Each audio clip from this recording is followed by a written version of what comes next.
काठमाडौँ महानगरपालिका कृषि तथा पशुपक्षी विभाग मार्फत काठमाडौँ महानगरपालिकाभित्र रहेका घरपालुवा मुख्य रूपमा कुकुर र बिरालोलाई माइक्रोचिप गरेर दर्ता गर्ने अभियानको रूपमा चाहिँ महानगरपालिकाले कार्यक्रम सञ्चालन गरिरहेको छ। यो चाहिँ हाम्रो माइक्रोचिप हो।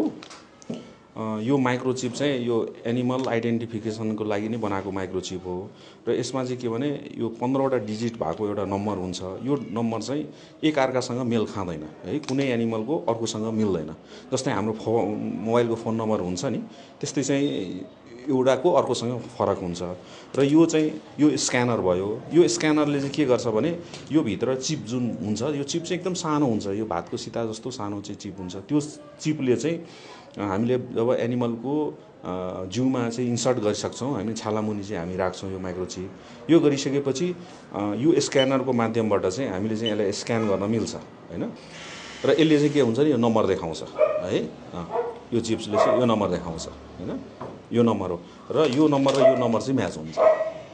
र यो आधारले नै हामीले चाहिँ के गरे, यो कुन एनिमल हो यसको चाहिँ बारेमा र उसको चाहिँ अनरको विवरणहरू चाहिँ सबै कुरो चाहिँ थाहा भएको कारणले गर्दाखेरि यो माइक्रोचिप चाहिँ काठमाडौँ महानगरपालिकाले अहिले जुन हामीले यो कार्यक्रम गर्न आँटेका छौँ, यसको चाहिँ प्रभावकारिता चाहिँ यो चिप्स लगाइसकेपछि कुनै एनिमलहरू बाइ द वे चाहिँ त्यो धनीको हो कि होइन भन्ने प्रमाणित हुन्छ एउटा कुरा। र अर्को चाहिँ के भने अब अहिले चाहिँ कुकुर पालन वा चाहिँ पशुपालन वा चाहिँ हामीले पेट एनिमल जुन राख्छौँ, एउटा चाहिँ के भने यो धनी र ओनर र यो कुकुरको सम्बन्ध मात्रै हो भने एउटा चाहिँ के भने यिनीहरू अहिले चाहिँ फ्यामिली मेम्बर जस्तो हामीले बनाइसक्यौँ क्या उनीहरूलाई। त्यो कारणले गर्दाखेरि कुनै कारणवश त्यो कतै चाहिँ मिसप्लेस भयो, कतै हरायो वा चाहिँ कतै गयो भने चाहिँ हामीले यो चिपको आधारले यो आइडेन्टिफिकेसन गर्न र त्यसलाई पत्ता लगाउन एकदम सजिलो हुन्छ। माइक्रोचिप गरिसकेपछि हामीले जुन काठमाडौँ महानगरपालिकाको कुकुर बिरालो वन्ध्याकरण तथा अभिलेखीकरण कार्यविधि जुन बनाएको छ त्यो अनुसारले एउटा फर्मेट छ। यो फर्मेट चाहिँ हामीले यो भरिदिनु पर्यो है। जो डाक्टर साहबहरूले चाहिँ यो माइक्रोचिप गर्नुहुन्छ उहाँ डाक्टर साहबहरूले चाहिँ यो भरिदिनु पर्यो। जस्तो यसमा घरपालुवा कुकुर अथवा बिरालो धनीको विवरणमा ओनरको नाम के हो, ठेगाना के हो, घर नम्बर कति हो, यो स्थायी ठेगाना कहाँ छ हैन, अस्थायी ठेगाना के हो, उसको चाहिँ लिङ्ग, ओनरको डिटेलहरू चाहिँ यहाँ भरिदिनु पर्यो। त्यसपछि चाहिँ के भने कुकुर बिरालोको विवरणमा जस्तो प्रजातिमा हामीले क्यानाइन लेखिसकेपछि कुन जातको हो, यो सामुदायिक कुकुर हो भने चाहिँ यो वडामा चाहिँ निःशुल्क दर्ता हुन्छ, यसको लागि हामीले केही पनि गर्नु पर्दैन।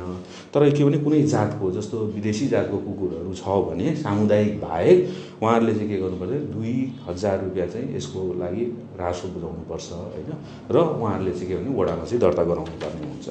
र यहाँ चाहिँ माइक्रोचिप नम्बर हुन्छ अब होइन। र यो आधारले जस्तो अब त्यो कुकुरमा पनि यो नम्बर हुन्छ भित्र लागेको, यही आधारले चाहिँ के गर्छ भने हामी चाहिँ यो चाहिँ धनी को हो भन्ने कुरो पत्ता लगाउँछ यही नम्बरबाट हामीले। किन यो कुकुरमा पनि लागेको हुन्छ र यो फर्ममा पनि दर्तामा पनि हुन्छ। अब इनकेस चाहिँ त्यो कुकुर चाहिँ हरायो भने हामीले चाहिँ के गर्छ, स्क्यान गर्छौँ। स्क्यान गरिसकेपछि एउटा नम्बर देखिन्छ।